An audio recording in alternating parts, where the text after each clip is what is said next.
Sukuna não se tornou o rei das maldições simplesmente por ser forte e ter um corpo diferente. Sua forma de pensar e de tratar os fracos marcou a Era Heian e todos que o viam o respeitavam por medo. Contudo, no fim da sua vida, ele percebeu que talvez estivesse errado e que, se tivesse uma nova chance, ele tentaria ser diferente.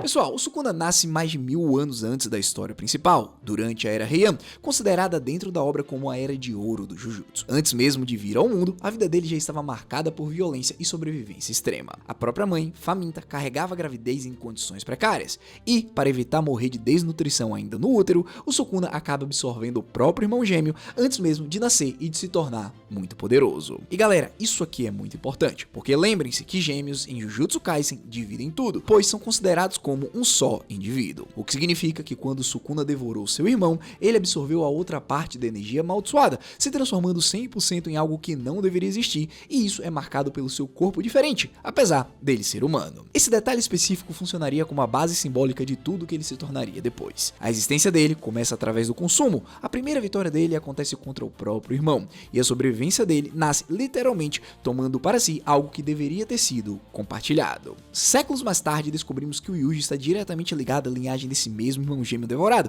que reencarnou na forma de Itadori Uesuke. Com isso, Yuji é muito mais do que o recipiente perfeito construído pelo Kenjaku. Ele é, de certa forma, a continuação humana daquela parte que o Sukuna eliminou. Diante disso, nós podemos afirmar que antes de virar o símbolo absoluto de excesso e domínio, o Sukuna nasceu essencialmente da própria falta. Falta de comida, falta de segurança, falta de afeto, falta de qualquer tipo de mundo estável ao redor dele. Isso molda uma lógica de sobrevivência que atravessa toda a vida dele. Ele aprende a existir como alguém que toma, nunca como alguém que pede, compartilha ou espera pacientemente por qualquer coisa. Com isso, o tempo na Era Heian passou, e conforme a própria energia amaldiçoada e a técnica dele evoluíram, o Sukuna passou a ser enxergado cada vez mais como uma ameaça real. Ele se sentia alienado, caçado, tratado como algo que precisava ser eliminado, separado completamente da própria humanidade e visto como um monstro antes mesmo de qualquer chance real de ser compreendido por alguém. Em resposta, ele aprendeu que aquele mundo é um local onde os mais fortes dominavam e começou a reinar através do medo, violência, assassinato e supressão emocional completa. Não sei se vocês perceberam, mas existe um ciclo bastante claro se formando por aqui.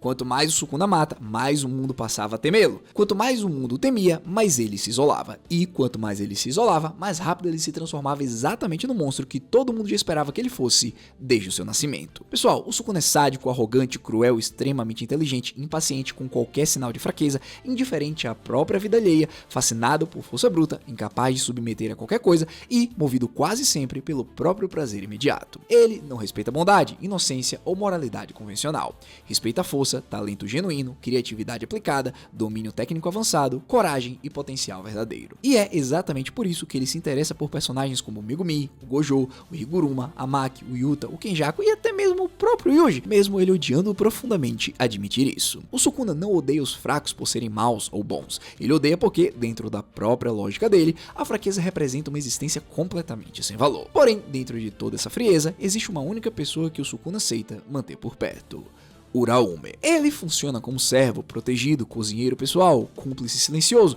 e alguém capaz de compreender sem julgamento nenhum a própria lógica monstruosa que define o Sukuna por completo. Uraume nunca tentou mudar o Sukuna, nunca cobrou humanidade convencional e nunca pediu o tipo de afeto comum que qualquer relação normal exigiria. E isso explica perfeitamente a satisfação genuína que o Sukuna demonstra ao reencontrar Uraume mais tarde em Shibuya. Parando pra pensar, talvez Uraume seja a única pessoa que o Sukuna permitiu ficar por perto, justamente porque nunca tentou enxergar um ser humano comum, onde sempre só existiu o próprio Rei das Maldições. Seguindo, além disso, dentro da Era Heian, mesmo cercado de feiticeiros extremamente poderosos, Sukuna é reconhecido sem disputa nenhuma como o mais forte de todos. Ele destruiu clãs inteiros, generais, esquadrões organizados, feiticeiros de elite, forças ligadas diretamente ao próprio clã Fujiwara e adversários que, pelos padrões atuais, já seriam tratados como verdadeiras calamidades sozinhos. Diante disso, depois de acumular feitos suficientes, o Sukuna passa a ser ao mesmo tempo temido e adorado, tratado durante os festivais de colheita quase como uma divindade em carne e osso. Ainda dentro dessa mesma era, surge a oportunidade do Sukuna de ter alguém ao seu lado para que juntos saiam destruindo tudo, causando caos e destruição. E essa pessoa é a Yorozu. Yorozu enxerga a força monstruosa dele e acredita com sinceridade genuína que o Sukuna carrega uma solidão profunda escondida por trás de tanto poder. Ela tenta oferecer companhia real, porém o Sukuna rejeita essa leitura de forma brutal. E pessoal, essa cena importa muito, porque Yorozu toca sem perceber completamente em um ponto que o Sukuna genuinamente odeia. A ideia de que toda aquela força esconderia, no fundo, algum tipo de carência emocional. Ele não quer ser interpretado como alguém que precisa de afeto, ele prefere sempre ser encarado como alguém absolutamente intocável.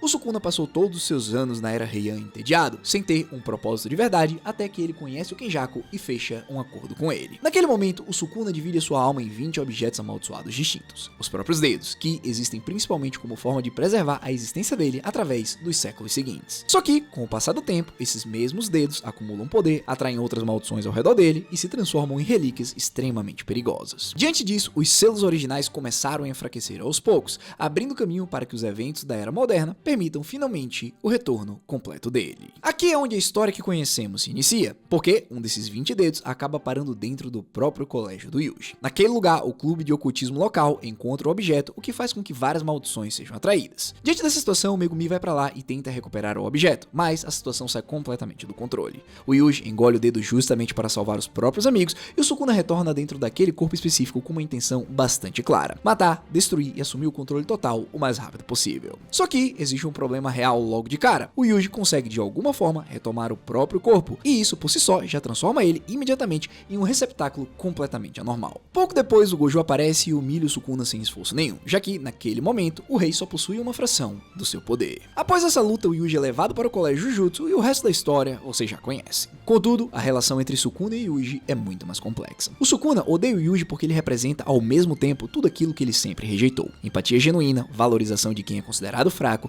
e a capacidade rara de continuar seguindo em frente, mesmo sem sentir prazer nenhum em causar sofrimento alheio. Yuji não carrega a genialidade natural do Gojo, a técnica refinada do Yuta, nem o corpo absurdo da Maki. Mesmo assim, ele continua superando situações praticamente impossíveis, e isso irrita o Sukuna profundamente, porque prova, na prática, que alguém consegue ser forte sem nunca precisar abandonar aquilo que ele sempre chamou de fraqueza. Durante a missão no centro de detenção, o Yuji solta o Sukuna para enfrentar o portador do dedo, imaginando que depois da batalha ele conseguiria assumir o controle. Contudo, isso não acontece, e o Sukuna se aproveita para brincar com aquele corpo ao ponto de arrancar o próprio coração, para forçar o Yuji a fazer um voto vinculativo que permitiria o Sukuna roubar o corpo do Megumi no futuro. Afinal, é durante o confronto contra o Megumi nesse mesmo arco que o Sukuna percebe algo especial: que aquele garoto é portador da técnica das 10 sombras e tem a possibilidade de invocar o General Divino. Esse detalhe em específico funciona como um dos primeiros passos de um plano muito maior que ele ainda estava apenas começando a montar. Só que, pessoal, por mais que o Sukuna tenha sido horrível para o Yuji, ele também trouxe algumas vantagens. Até porque, sem o Rei das Maldições, Itadori teria morrido logo no começo da obra, pois quando o Mahito tenta transfigurar o Yuji pela primeira vez, ele acaba entrando em contato direto com a própria alma do Sukuna,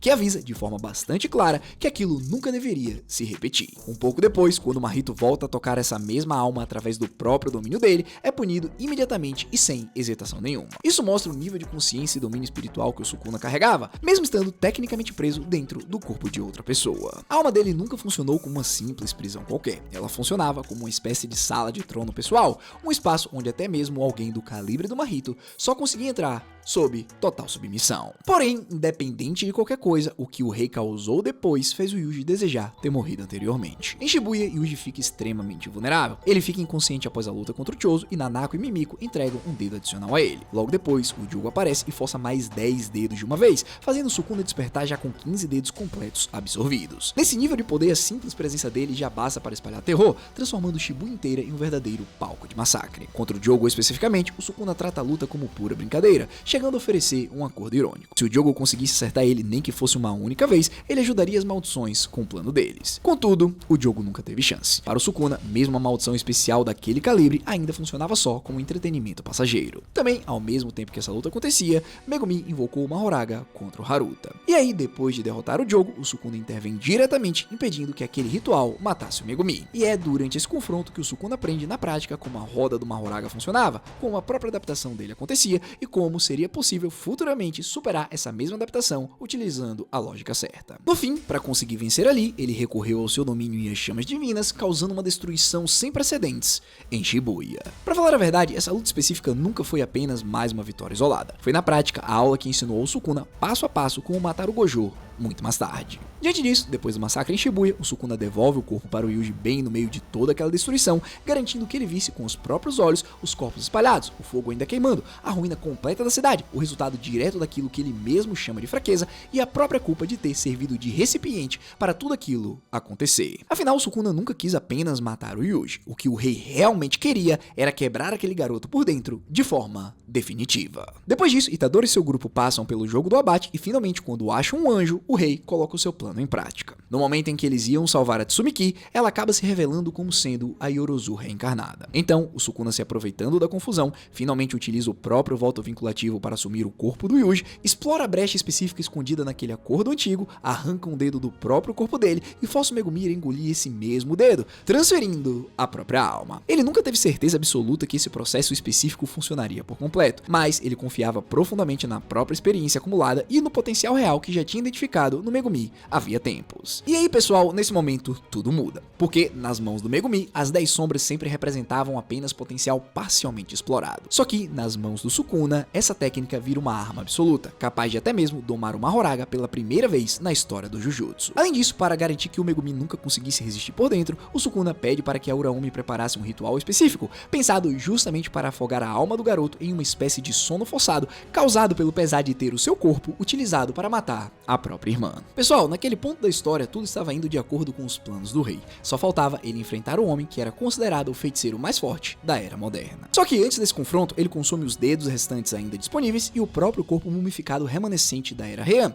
aproximando ele, finalmente, do próprio poder completo. Diante disso, a luta em Shinjuku começa e se torna o ápice de todas as lutas que nós vimos em Jujutsu Kaisen. Chegou até um momento que o Gojo parecia que ia vencer, porém, o Mahoraga aprende aos poucos a lidar com o próprio infinito, e, a partir disso, o Sukuna desenvolve uma técnica para conseguir vencer a luta, criando o corte mundial e cortando o Gojo ao meio, fazendo todo mundo chamá-lo de Kit Kat. Depois da morte do Gojo, o Kashimo entra em cena e desafia o Sukuna diretamente, buscando uma resposta pessoal sobre a solidão que acompanha qualquer força realmente absoluta. Porém, o Sukuna nunca enxergou a própria força como tragédia e responde do jeito que sempre respondeu, assumindo sua forma da era Heian e destruindo completamente a própria pergunta junto de quem ousou fazê-la. Na sequência, Yuji e Higuruma aparecem, tentando derrubar o rei utilizando a espada do carrasco, mas mesmo assim não é suficiente. Depois, o Yuta entra em cena expandindo seu domínio e utilizando várias técnicas copiadas. Porém, mesmo pressionado, o Sukuna entende rapidamente a estratégia deles. O grupo queria utilizar a escada de Jacó do Anjo e o Black Flash do Yuji para enfraquecer e trazer de volta a alma do Megumi. Contudo, por mais que eles tenham conseguido acertar, ainda não foi suficiente. Então, a Maki entra logo depois, acertando ele com a espada divisora de alma, uma arma capaz de ferir diretamente a alma, tornando qualquer cicatrização muito mais lenta que o normal. Naquele momento, o Sukuna parecia se divertir e passou a respeitar profundamente a Maki,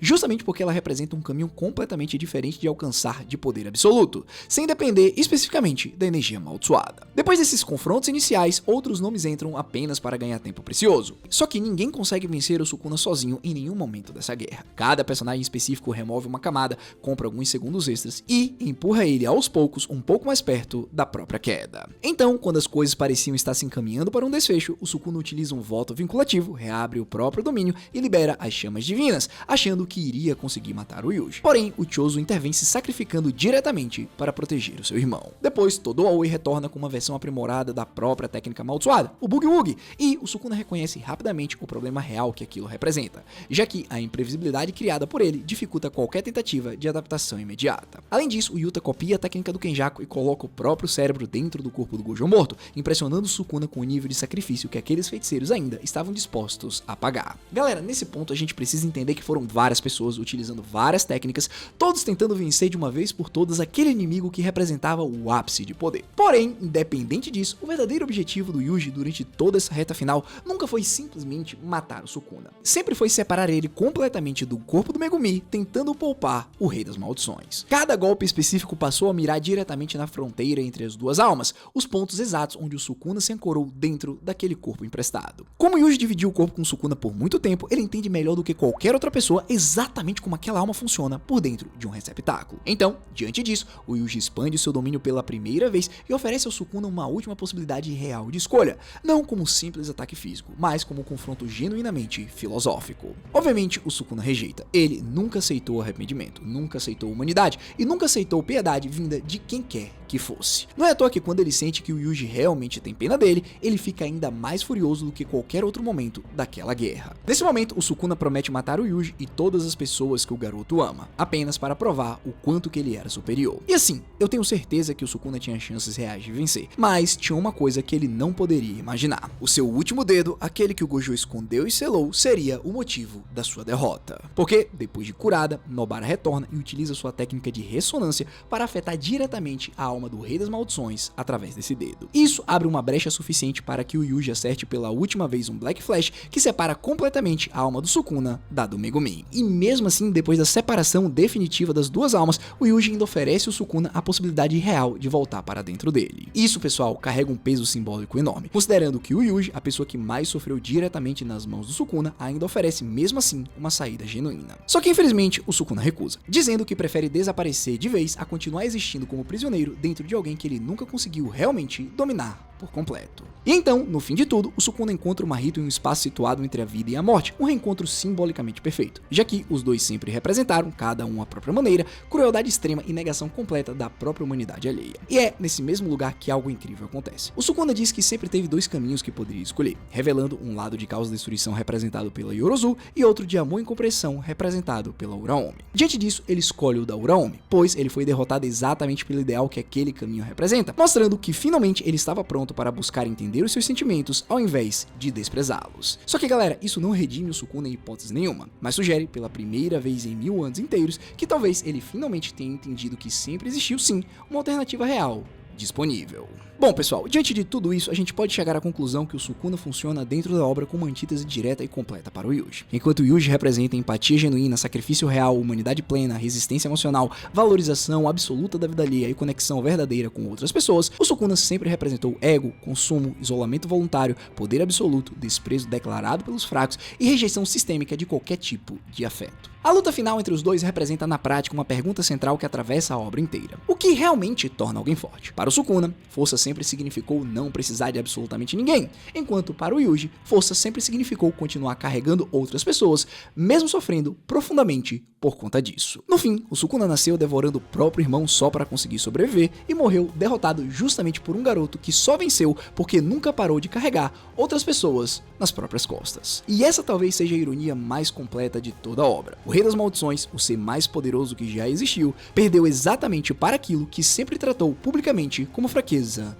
descartável. Bom, pessoal, agora é com vocês. Deixa eu te perguntar, dentre todos os personagens que enfrentaram o Sukuna dentro dessa guerra, qual deles você acha que realmente chegou mais perto de entender quem ele realmente era? No fim, se chegou até aqui, eu só peço duas coisas. Deixa o like e se inscreve no canal. E se você quiser entender um pouco mais como seria se Yuji tivesse os poderes do Mahito, clica nesse vídeo que tá aparecendo na sua tela.